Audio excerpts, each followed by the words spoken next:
உடல் எடை குறைப்புக்கு உதவி செய்யக்கூடியது சிறுதானியங்கள். ஆனா சிறுதானியங்களோட சுவை காரணமா நம்ம அதிகமா அதை பயன்படுத்துறது கிடையாது. ஆனா என்னோட வீடியோக்கள்ல இந்த சிறுதானியங்கள்ல சுவையான முறையில எப்படி ப்ரிப்பேர் பண்ணி உடலோட ஆரோக்கியத்துக்கு பயன்படுத்தலாம் அப்படிங்கிறத ரெகுலரா போட்டுட்டு வரேன். அந்த வரிசையில இன்னைக்கு ராகி சேமியா கூடவே சோயா பால்ல இருந்து தயாரிக்கப்பட்ட டோஃபு பன்னீர், இந்த இரண்டையும் வச்சு ஆரோக்கியமான ஒரு டிஷ் செய்ய போறோம். இந்த டிஷ்ஷை செஞ்சு காட்ட போறது தமிழ்ஸ் கிச்சன் சந்தியா அவர்கள். வாங்க செய்முறை விளக்கத்துக்குள்ள போவோம்.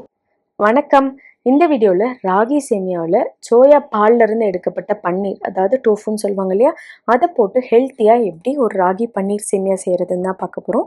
இதுக்கு நான் ரெடிமேட் ராகி சேமியா தான் எடுத்திருக்கேன். அதை ஒரு 2 லிட்டர் பக்கமாக தண்ணி எடுத்துட்டு முழுகிற அளவு விட்டுட்டு அதை கரெக்டாக ஒரு 3 நிமிஷம் மட்டும் விடுங்க. ரொம்ப விட்டுட்டா நம்மளுக்கு அப்படியே கொஞ்சம் புட்டு மாதிரி ஆகிடும். கரெக்டாக 3 நிமிஷத்துக்கு அப்புறம் இந்த மாதிரி ஸ்டீமர் பிளேட்லேயோ இல்லை இட்லி பானை பிளேட்லேயோ நல்லா பரப்பி விட்டுக்கோங்க.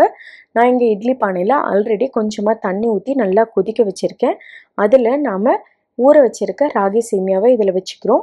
சேமியாவை ஊற வைக்கும்போது ரொம்ப முக்கியம், நீங்கள் அலாரம் கூட வச்சுக்கோங்க. வச்சுட்டு கரெக்டாக 3 நிமிஷத்துக்கு அப்புறம் எடுத்துருங்க, இல்லைன்னா அது புட்டு மாதிரி ஆகிடும். வச்சுட்டு இதை மூடி வச்சுருங்க. மூடி வச்சுட்டு கரெக்டாக ஒரு 5லேருந்து 7 நிமிஷம் வேகட்டும். அதுக்குள்ளே அடுப்பில் ஒரு பேன் வச்சுக்கோங்க. வச்சுட்டு 1 டேபிள் ஸ்பூன் எண்ணெய் ஊற்றிக்கோங்க. எண்ணெய் ஊற்றிட்டு கடுகு போட்டுக்கோங்க. கடுகு பொரிஞ்சதுக்கப்புறம் நான் இங்கே உளுத்தம்பருப்பு போட்டிருக்கேன். நீங்கள் வேணால் கடலைப்பருப்பு, நிலக்கடலை எது வேணாலும் போட்டுக்கலாம். போட்டுட்டு உளுத்தம்பருப்பு நல்லா செவந்ததுக்கப்புறம் காரத்துக்கு தகுந்த மாதிரி பச்சை மிளகா, வெங்காயம் போட்டுட்டு நல்லா வதக்கிக்கோங்க. வெங்காயம் கொஞ்சம் ஒரு நிமிஷத்துக்கு வதக்கி விட்டுட்டு அதுக்கப்புறம் இந்த சேமியாவுக்கு தேவையான அளவு உப்பை நீங்கள் இப்பயே போட்டுருங்க. கடைசியாக போட்டால் கொஞ்சம் உரைக்காது. அதனால் தேவையான அளவு உப்பையே போட்டுட்டு நல்லா மிக்ஸ் பண்ணி விட்டுக்கோங்க.